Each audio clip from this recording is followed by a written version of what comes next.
Insetos gigantes, colossos minúsculos e baleias que antes eram pequenas e viviam na Terra. Na história do tamanho, expectativas se invertem. Os ratos são os heróis. As formigas são as rainhas. E os seres humanos estão ficando maiores. As pessoas terão 2 metros ou até 2,5 metros. O tamanho importa, hoje, em evolução.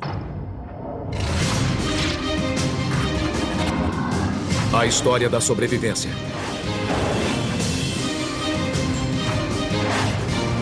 Evolução. E se existisse um mundo onde os animais grandes fossem pequenos? E os animais pequenos fossem grandes? Na verdade, nós vivemos nele. Os tamanhos dos animais parecem fixos, mas ao longo do tempo evolucionário estão sempre mudando e são cheios de surpresas. Hoje, o maior animal terrestre do mundo é o elefante africano de savana. O maior tem 4 metros de altura e pesa 11 mil quilos. As formigas que fervilham no chão são bem menores, é claro, e pesam menos de 1 grama. Os elefantes pesam mais que as formigas, certo? Errado. A biomassa é a soma total do peso de um grupo de animais ou plantas. O incrível é que a biomassa das formigas corresponde a 20% da biomassa de todos os outros animais terrestres. Embora cada formiga seja minúscula. De fato, as formigas dão de 10 a 1 nos elefantes. A biomassa destes é 3 milhões de toneladas e a das formigas, 33 milhões. Peso. Comprimento. Altura. Nada é fixo. Nada é certo. O tamanho muda porque é capaz de determinar o destino de um animal. Para os animais, o tamanho importa. Faz diferença em todas as interações com outros organismos. Faz diferença em como vivem em seu ambiente. Afeta quanto precisam se alimentar, do que podem se alimentar e afeta quem se alimenta deles. Tudo depende do tamanho. A história do tamanho é uma série interminável de episódios de ficção científica. Insetos grandes como aves. Parentes de elefante pequenos como pôneis. A única diferença é que essas histórias são fatos científicos. Adoraria ter um mamute em casa. Os mamutes pigmeus, parentes dos elefantes, viveram nas Ilhas do Canal, na costa da Califórnia. O paleontólogo Larry Eggenbrod foi o primeiro a identificar esses mamutes pequenos, mas adultos, em 1994. Recebi um telefonema do Parque Nacional das Ilhas do Canal e disseram que haviam descoberto um esqueleto grande. Queriam que eu determinasse se era um mamute. Os mamutes surgiram há cerca de 1.800.000 anos, e algumas espécies ainda existiam 4.000 anos atrás. Os mamutes eram maiores que os elefantes modernos e mediam mais de 4 metros. Mas o que Eggenbrod encontrou na ilha era estranhamente menor. No Museu do Mamute, em Hot Springs, Dakota do Sul, Eggenbrod compara esses animais. Esse é um fêmur de outro mamute, o mesmo que encontramos lá. É um fêmur direito, mas pode ver que é muito pequeno. Uma fração do tamanho deste grande mamute colombiano. Um estudo do desgaste dos ossos concluiu que o animal menor não era um filhote, mas sim um adulto plenamente desenvolvido. Depois dessa descoberta, anos de escavações revelaram que toda uma comunidade de mamutes pigmeus tinha existido na ilha. Na ilha, o tamanho médio dos mamutes é de 1,60 m. Esses mamutes tinham 1/10 do peso e metade do tamanho de seus parentes continentais, e ainda existiam há 20.000 anos. Por que a evolução os tornou tão pequenos? Eggenbrod sabia que o ambiente desempenhou um papel. E que coisas estranhas acontecem com o tamanho de animais em ilhas. Nas Ilhas de Galápagos, no Oceano Pacífico, as tartarugas podem pesar quase 320 quilos, 3 vezes mais que as tartarugas do continente.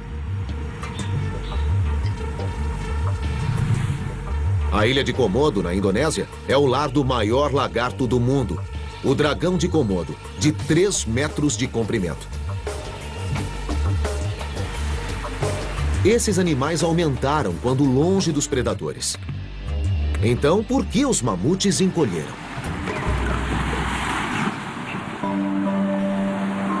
Eggenbrod buscou pistas na história da ilha. Ele descobriu que, com o tempo, o nível do oceano subiu.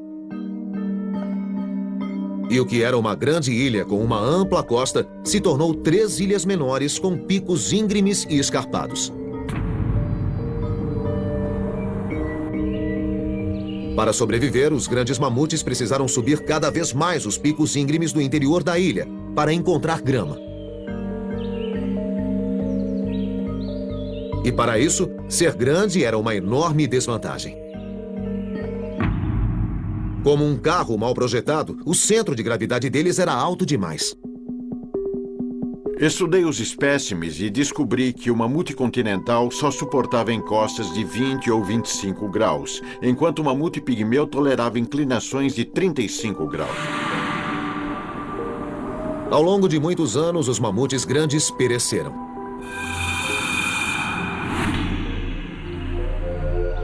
Os menores sobreviveram, se reproduziram e criaram gerações ainda menores. Até que só restaram os pigmeus. Em termos evolucionários, trata-se de uma adaptação. A ilha selecionou um animal menor capaz de alcançar os pastos altos. Como acontece com todos os animais, o tamanho dos mamutes pigmeus foi determinado por uma complexa rede de fatores. Nessa ilha, a oferta de alimentos e o terreno bastaram para tornar a massa deles 1/10 da original.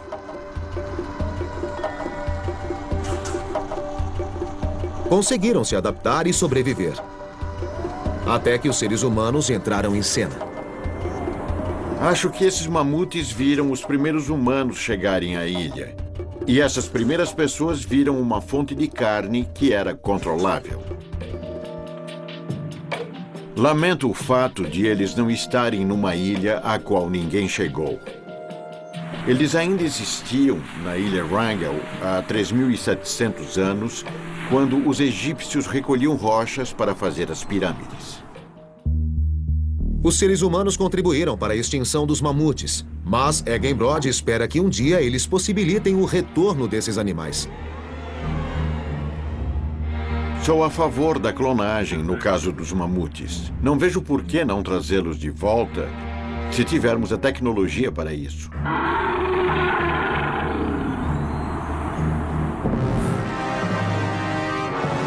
Tudo o que você imaginou em seus piores pesadelos agora se tornou realidade. Esse anúncio de um velho filme de ficção científica mostra uma abelha do tamanho de um carro. O que ela está fazendo?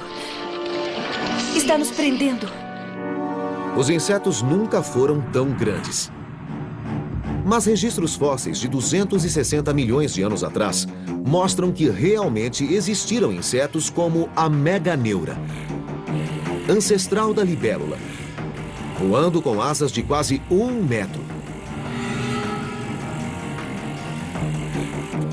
O artropleura, de 2 metros de comprimento, ancestral dos diplópodes. E efeméridas gigantes, com mais de 30 centímetros, maiores que um pássaro. Os insetos ficaram maiores devido a um excesso de oxigênio na natureza. Agora, num laboratório no Arizona, o paleontólogo John Vandenbrooks tenta tornar os insetos maiores. De novo.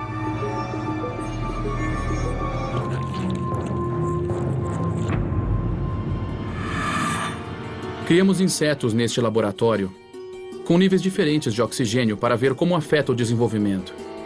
O maior inseto do mundo é o besouro Titanos, da América do Sul, que chega a 16 centímetros de comprimento. Por que não fica ainda maior? O nível do oxigênio atual é de 21%. E, ao contrário do que se pensa, o nível do oxigênio variou muito ao longo do tempo geológico. Os níveis de oxigênio foram os maiores já registrados quando os insetos eram gigantes. Por isso eles cresceram na época e não agora? Esse raio-x em vídeo de um besouro mostra o inseto respirando não por um sistema fechado, com pulmões e corrente sanguínea levando o oxigênio, como nos humanos, mas por uma série de tubos, como um canal de ventilação aberto, que traz o ar do mundo externo, através da carapaça dura e inflexível do inseto. Esses tubos se chamam traqueias e impedem que os insetos atuais cresçam demais.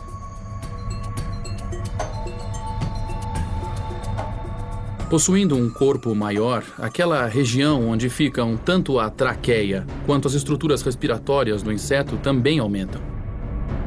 Quando o inseto torna-se maior, os tubos respiratórios aumentam e comprimem os músculos. Logo, ele atinge o tamanho máximo, porque o inseto sem músculos nas patas não pode fugir dos predadores. Os insetos de Vandenbrooks receberam níveis de oxigênio que aumentaram dos atuais 21% na atmosfera para os 30% que existiam no tempo dos insetos gigantes. O resultado foram insetos de 25% a 30% maiores. Como a traqueia pode extrair ar o bastante, continuando do mesmo tamanho com as próximas gerações, quem sabe quanto esses insetos ainda podem crescer? E se o nível de oxigênio voltar a subir? Os insetos daquele velho filme de ficção científica podem se tornar uma atração do nosso próprio futuro? A resposta é: provavelmente não. Com níveis de oxigênio maiores, insetos podem alcançar um tamanho bem maior do que o esperado, mas só porque podem crescer não significa que eles crescerão. Então, outros fatores como a predação e a oferta de alimentos também agirão em combinação com fatores ambientais para estabelecer o tamanho de um grupo de insetos ou até mesmo de um inseto individual. A oferta de oxigênio é apenas um fator entre vários que influenciam o tamanho de um animal. Alguns desses fatores, como a gravidade, conhecemos há muito tempo. Outros ainda são mistérios. Por exemplo, a baleia azul, que se tornou um dos maiores animais existentes. As mandíbulas desse animal são capazes de engolir um carro. Agora, esses dois cientistas acham que finalmente decifraram o mistério da baleia azul. Olha os músculos. Eu nunca vi nada parecido. Sim, realmente é inédito.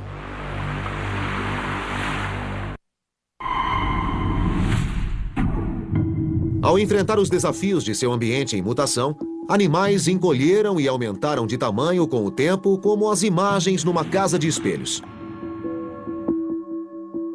Mas pelo menos uma forma de vida mantém o mesmo tamanho há quase 4 bilhões de anos. As bactérias começaram pequenas e continuaram assim desde então.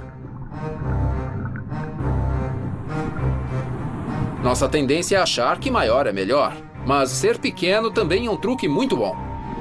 Para as bactérias, foi uma história quase incomparável de sucesso evolucionário. Se os seres humanos desaparecessem da Terra, 99,9% das espécies nem notaria que algo aconteceu. Mas se as bactérias desaparecessem, os seres humanos morreriam em horas. Mas parece que crescer é uma tendência mais forte. Há 1 bilhão e 800 milhões de anos, algumas criaturas monocelulares dividiram-se ou se uniram a outras para formar os primeiros organismos multicelulares. Foram os gigantes de sua época. E deram início à tendência de crescer mais, que ainda continua. Em circunstâncias favoráveis, os tamanhos tendem a aumentar. Um motivo pelo qual os animais aumentam ao longo da evolução é porque uma espécie compete com outra. E as grandes sempre ganham, as pequenas sempre perdem. As maiores procriam mais e as menores procriam menos. E assim, com o tempo, temos uma progressão de animais menores para animais maiores. E é o que vemos em vários grupos diferentes.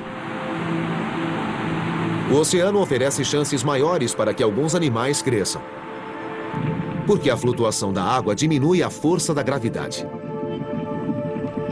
E uma espécie aquática cresceu ao longo de milhões de anos até alcançar um tamanho tão incrível que até os cientistas penam para compreender como sobrevivem.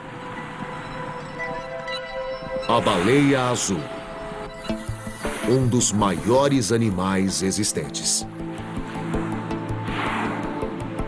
As baleias nem sempre foram grandes, e de fato seus ancestrais nem viviam no mar. As baleias começaram em terra. Os ancestrais das baleias eram criaturas parecidas com cães, mas aparentadas com os hipopótamos. E voltaram para a água provavelmente para se alimentar de peixes.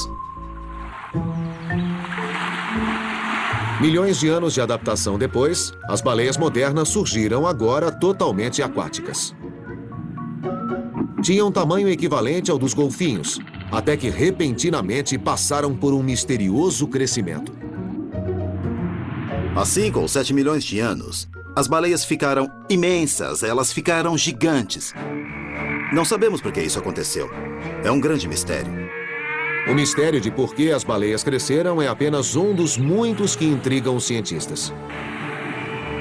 Ninguém jamais entendeu como essas criaturas colossais, tão pesadas quanto a Estátua da Liberdade e quase tão altas, sobrevivem com uma dieta à base de um dos menores organismos do oceano. Algumas das maiores espécies de baleias se especializaram nos crios, pequenos crustáceos existentes em toda a coluna de água. Jeremy Goldbogen e Nick Pyenson, biólogos da Universidade da Colômbia Britânica, em Vancouver, acreditam que estão perto de desvendar os segredos das baleias. Como se alimentam e como cresceram. Começaram com uma certeza. As baleias têm de comer. Animais muito grandes também precisam de grandes fontes de alimento. É uma lei básica da física. Quem tem uma grande massa corpórea precisa comer muito só para poder sustentar essa massa.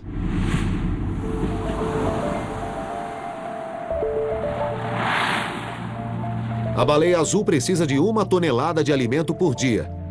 Ela se alimenta na superfície, abrindo a boca para engolir até 68 mil litros de água de uma vez. O equivalente a 30 ofurôs.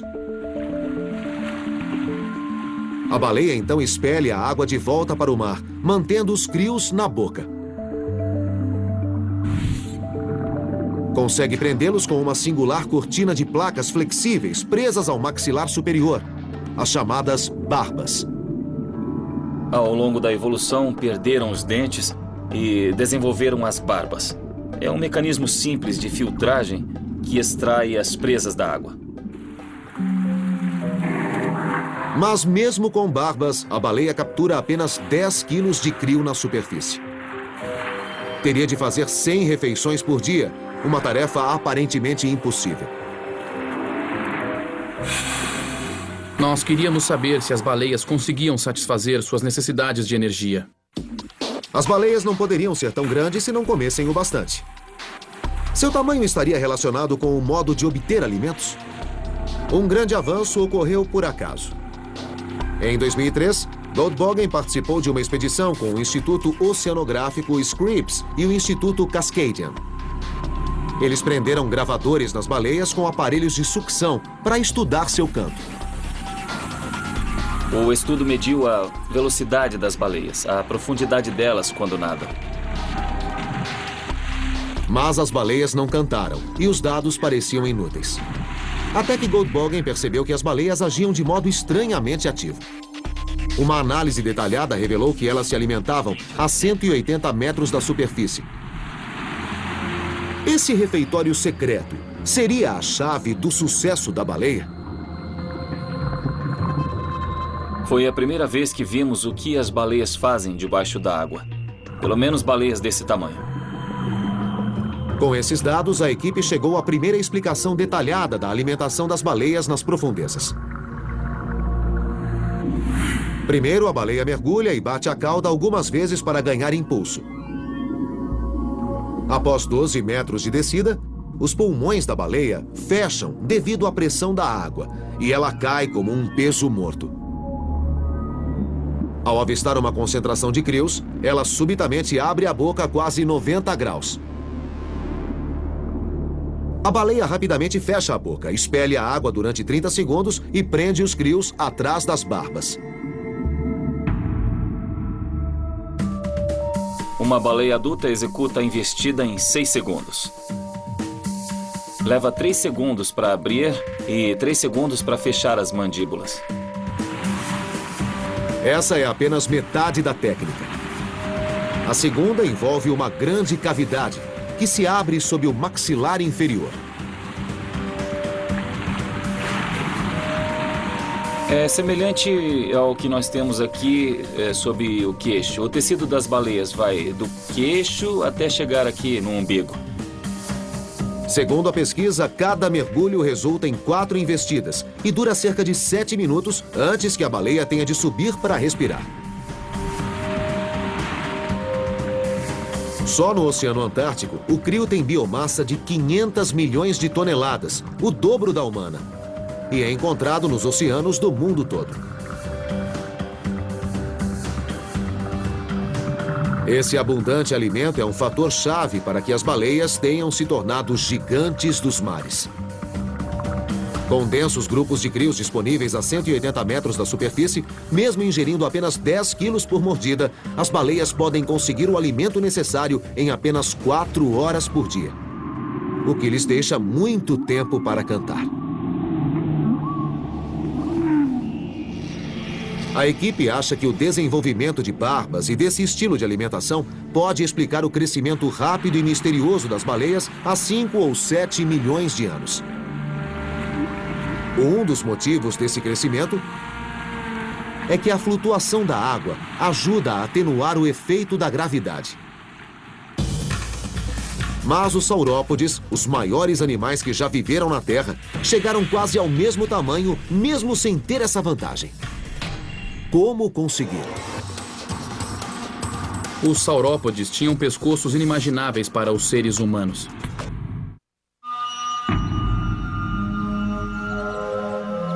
Em termos de tamanho, nada na Terra jamais superou os saurópodes. Um subgrupo de dinossauros herbívoros, os saurópodes perambulavam pelo mundo todo há 200 milhões de anos, chegando a 40 metros de comprimento, quase a extensão da Casa Branca. Bateram todos os recordes de tamanho para animais terrestres. Eram tão grandes que nem o Tiranossauro Rex os atacava. Não temos muitas evidências de grandes saurópodes que foram atacados por grandes predadores, como o Tiranossauro Rex, que tinha uns 12 metros de comprimento e 7 toneladas. São animais temíveis, mas não são páreo para um saurópode adulto. Essas feras eram tão maiores que tudo o que já tinha vivido na Terra, que os cientistas sabiam que a combinação de fatores que as produziram devia ser única. Quais eram os segredos do sucesso dos saurópodes? Este é o Brachiosauro. Este animal tinha 23 metros de comprimento, 13 metros de altura e pesava umas 30 toneladas. O biólogo evolucionário Matt Weddell tenta resolver esse enigma há anos. Todas as condições precisavam estar presentes para produzir essas anomalias da natureza. Ele conseguiu a primeira pista quando os cientistas descobriram que a Terra, no tempo dos dinossauros, era muito diferente de hoje. Os saurópodes viviam num planeta diferente, separados de nós no espaço e no tempo. O que tornou o planeta diferente foi a atmosfera. Análises recentes de registros fósseis sugerem que o dióxido de carbono durante o período Triássico, no começo da era dos dinossauros, atingiu os níveis mais altos. Com isso, o crescimento das plantas explodiu.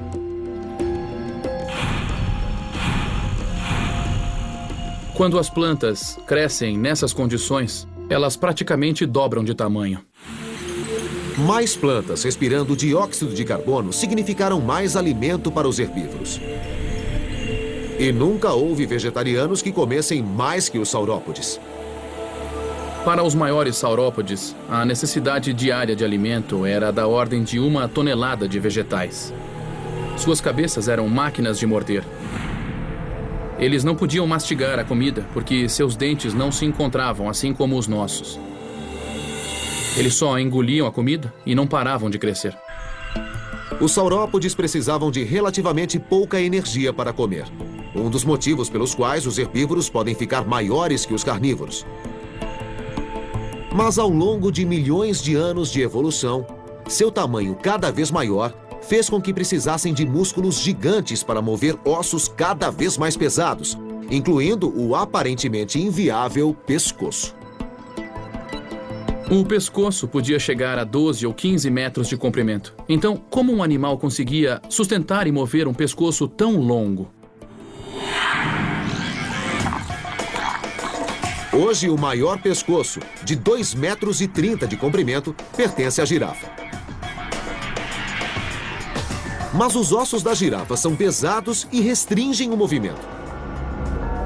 E os dos saurópodes eram bem maiores. Está bem, está ótimo. Esta é uma vértebra do pescoço de um supersauro. É a maior vértebra já encontrada na Terra. Tem 1,40 metros de comprimento. Vamos compará-la com a vértebra do pescoço de uma girafa. Esta é uma das 7 vértebras do pescoço de uma girafa. Esta é uma das 15 do pescoço de um supersauro. Se os ossos do pescoço do saurópode fossem tão densos quanto os da girafa, as 15 vértebras do supersauro pesariam quase 5.000 quilos. Como o supersauro poderia levantar ossos tão pesados com músculos do pescoço relativamente esguios? Como seus ossos se tornaram rocha fossilizada, não se sabe quanto pesavam. Mas o Weddell soube que o pós-graduando Brooks Britt, da Universidade de Brigham Young, em Utah, usava tomografia para estudar ossos de dinossauro. Britt sugeriu que o Weddell examinasse os ossos do pescoço para ver se mudanças sutis na rocha fossilizada revelariam a estrutura original dos ossos.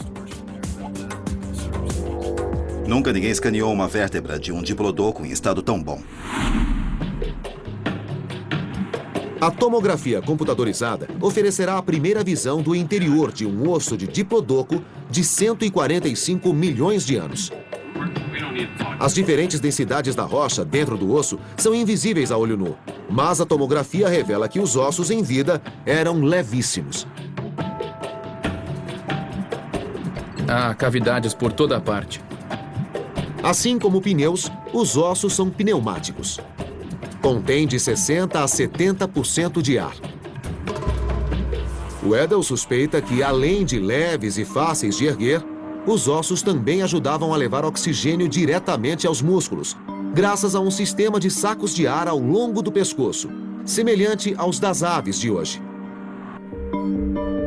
Os saurópodes provavelmente eram 10% mais leves por causa disso. Esses efeitos influenciam toda a biologia do animal.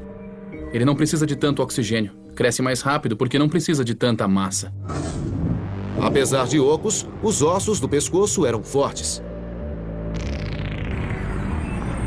O uso de espaços aerados é comum na engenharia. Dos tênis aos braços de guindastes, fortes e longos como um pescoço. O material que é substituído não serve a nenhum propósito estrutural. Os carneiros selvagens batem as cabeças a altas velocidades com uma força enorme.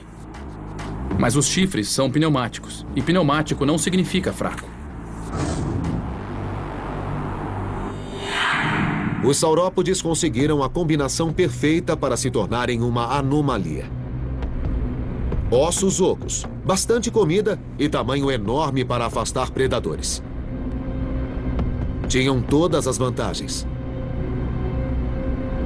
Havia dinossauros por toda parte. Grandes, pequenos, carnívoros, herbívoros, e tudo ia muito bem porque estavam bem adaptados ao ambiente, mas de repente as regras mudaram.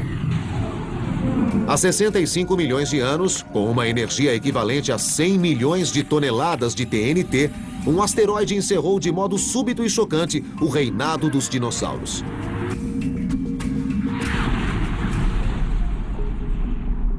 O calor da explosão percorreu o planeta e elevou a temperatura para 700 graus centígrados, matando os maiores dinossauros em questão de horas.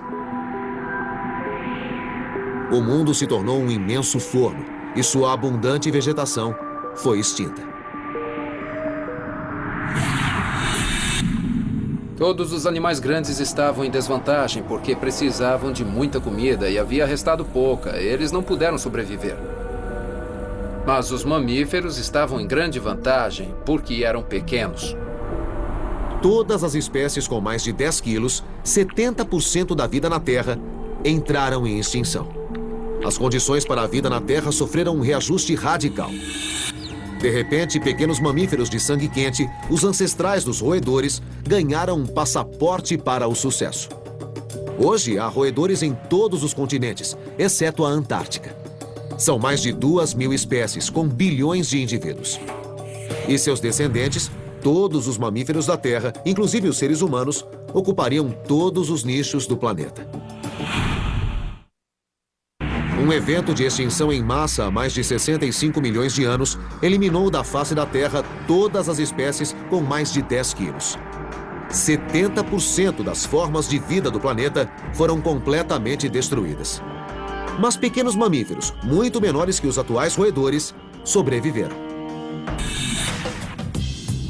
Ele teria sido um gigante comparado aos mamíferos da época.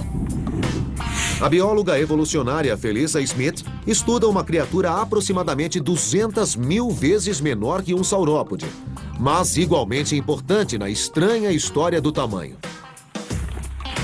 O incrível rato silvestre, que muda de tamanho. Esses ratos estão entre os mamíferos mais sensíveis à temperatura. Os ratos silvestres americanos são pequenos onde o clima é quente e têm o triplo do tamanho quando o clima é frio.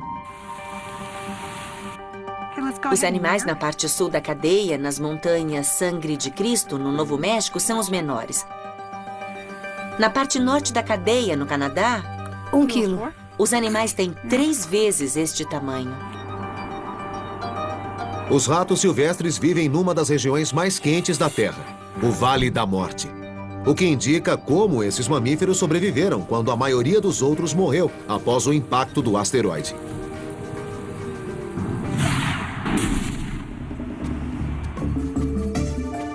No Vale da Morte, durante 3 meses, a temperatura é acima de letal. Então, como os animais sobrevivem? Eles são noturnos, mas isso não ajuda muito quando a temperatura à noite é de 48 graus, ainda acima de letal. Smith fez várias viagens ao abrasador Vale da Morte e descobriu o segredo da sobrevivência do rato silvestre. Os animais constroem enormes tocas. Descobrimos, para nossa surpresa, que cavando túneis profundos, alguns desses animais chegavam a um lugar do outro lado, 20 graus centígrados mais fresco que o exterior. O que é uma grande diferença. Essa vantagem lhes permitiu sobreviver. Para os ratos silvestres do Vale da Morte e para os primeiros mamíferos, ser pequeno era uma vantagem. Eles puderam se esconder e sobreviver com pouco, até que as fontes de alimento voltassem e a vida na Terra florescesse novamente. Os mamíferos se ramificaram em milhares de espécies, de leopardos, coelhos, a seres humanos. E 3/4 dessas espécies aumentaram de tamanho com o tempo. Quando estudamos a sequência de fósseis, vemos que em várias espécies os animais se tornaram cada vez maiores. Não diria em todos os grupos, mas em vários deles.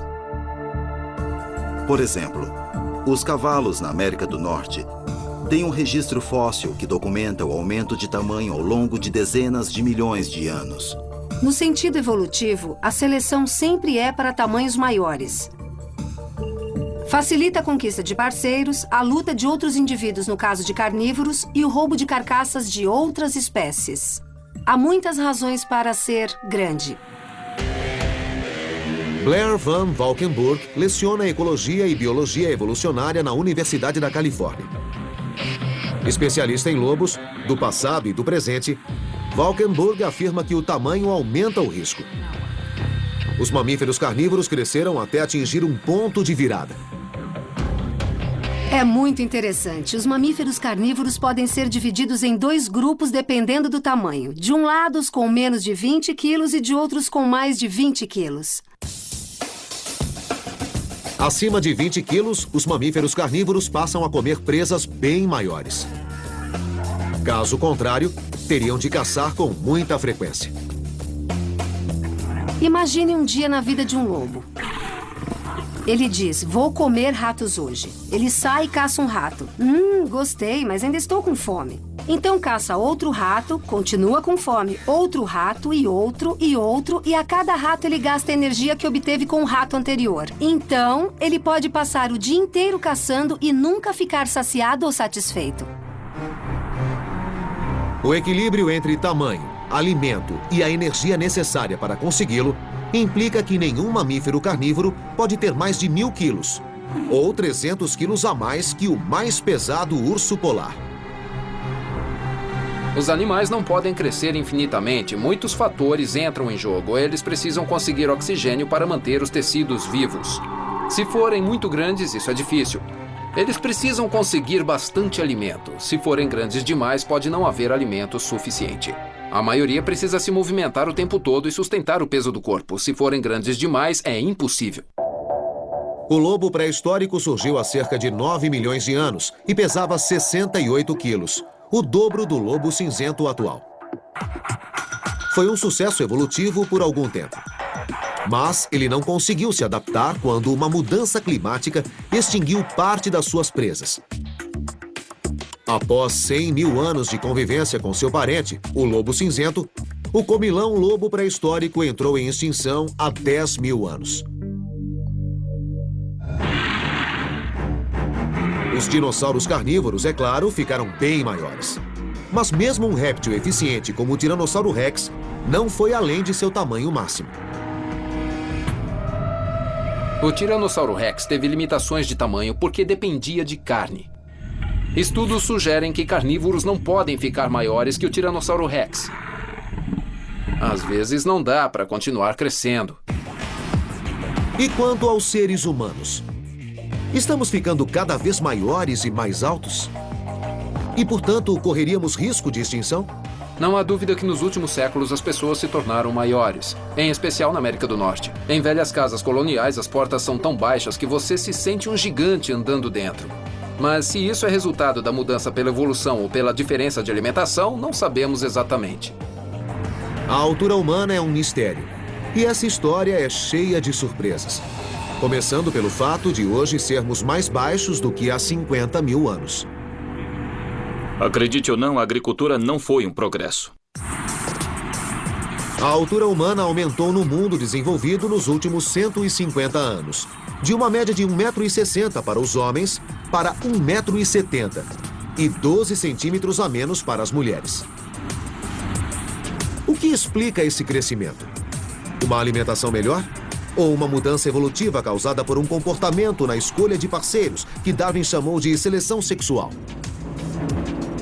Ou, em outros termos, o fato de as mulheres preferirem homens altos? De modo geral, prefiro homens altos. Se ele for mais alto e mais forte fisicamente, acho mais bonito. Gosto que sejam maiores para eu me sentir mais protegida. É mais atraente, não é? Chamam a atenção. Descobrimos que quanto mais alto, mais chances o homem tem de ser selecionado pelas mulheres. Sabe, as pessoas nem sempre compreendem bem suas preferências quanto a parceiros. Vamos lá! O psicólogo evolucionário Robert Cuspin estuda a preferência sexual humana colhendo dados no ambiente controlado de um encontro rápido. Eles têm só 3 minutos e, nesse contexto, a primeira impressão faz uma grande diferença, porque não haverá uma segunda. O que conta mais? Uma conversa brilhante? Até onde sabemos, a conversa não importa. Não importa o que eles dizem, não importa. Eles escolhem características físicas como a altura. Em escolhas influenciadas pela evolução ao longo de milhões de anos, os homens desejam mulheres com índice baixo de massa corpórea, as magras. E as mulheres desejam homens altos. Assim como no mundo animal, quando procuram um parceiro, as pessoas procuram traços relacionados com um bom DNA. Descobrimos que quanto mais alto, mais chances o homem tem de ser selecionado pelas mulheres. Um estudo recente feito com uma classe de West Point mostrou que quanto mais alto o homem, mais filhos ele tem, principalmente por casar uma segunda vez. No mundo todo, a história parece ser a mesma. Em todos os lugares do mundo onde há pessoas que arranjam casamentos, um critério sempre presente é que o marido seja mais alto que a mulher. Indivíduos mais altos podem ser mais sexy nesse sentido. O antropólogo Barry Boggin estuda o mistério do crescimento humano na Universidade de Loughborough, na Inglaterra, há mais de 20 anos. Começou com os mais antigos ancestrais do homem. Eu tenho aqui na minha mão um molde do fêmur, ou o osso da coxa, de Lucy, a famosa Australopithecus afarensis. Lucy e o seu grupo eram muito baixos, mais que os pigmeus modernos. Os homens tinham menos de 1,40 m. Veja que esse fêmur encaixaria bem aqui. A partir desse começo modesto, os humanos cresceram até atingirem uma média de 1,82 m há 50 mil anos. Mas foi um ponto alto que temos de voltar a alcançar. As coisas mudam. A estatura dos homens adultos baixou para 1,60 m. O que causou essa reviravolta? Como em outros episódios da história do tamanho, uma mudança no ambiente eliminou os alimentos dos humanos e os forçou a buscar novas fontes. As pessoas não comiam tão bem. Seres humanos que antes caçavam e recolhiam os alimentos não encontravam o bastante e começaram a colher alimentos que cresciam nas pilhas de lixo. As sementes brotaram e eles disseram: "Ei, nós podemos comer parte do lixo." Foi o começo da agricultura. E durante muito tempo, foi um desastre. Acredite ou não, a agricultura não foi um progresso. A agricultura diminuiu a variedade dos alimentos consumidos, o que resultou em deficiências nutricionais e também em pessoas menores. A nutrição continuaria deficiente e a altura limitada até o final do século XIX, quando alimentos de maior qualidade, melhores condições sanitárias e sistemas de saúde libertaram a altura humana. Crescemos rápido. E hoje, no mundo desenvolvido, a média para homens é de 1,73 m e para mulheres, de 1,60 m. Não é um recorde, mas a maior altura na era moderna. E essa tendência deve continuar. Tudo parece favorável para que os humanos continuem a crescer.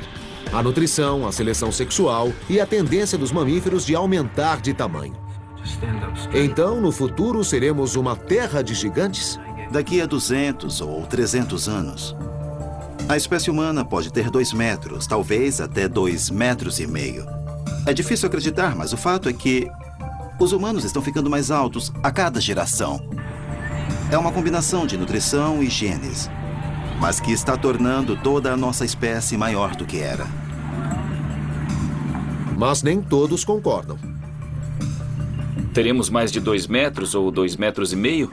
Eu duvido disso. Há um limite para a altura humana saudável. Boggin frisa que hoje pessoas com mais de 2 metros têm problemas médicos associados à altura. Para ele, a maior altura média que podemos alcançar com segurança é 1,85 m para homens e 1,70 m para mulheres. Se eu viver mais de 100 anos, pode voltar e perguntar se eu estava certo ou errado. Enquanto os seres humanos e todas as formas de vida avançam para o futuro, todos os fatores que afetam o tamanho, do acasalamento à predação ao ambiente, continuarão em jogo e deverão produzir resultados incríveis e inesperados. enquanto o tamanho continua a evoluir.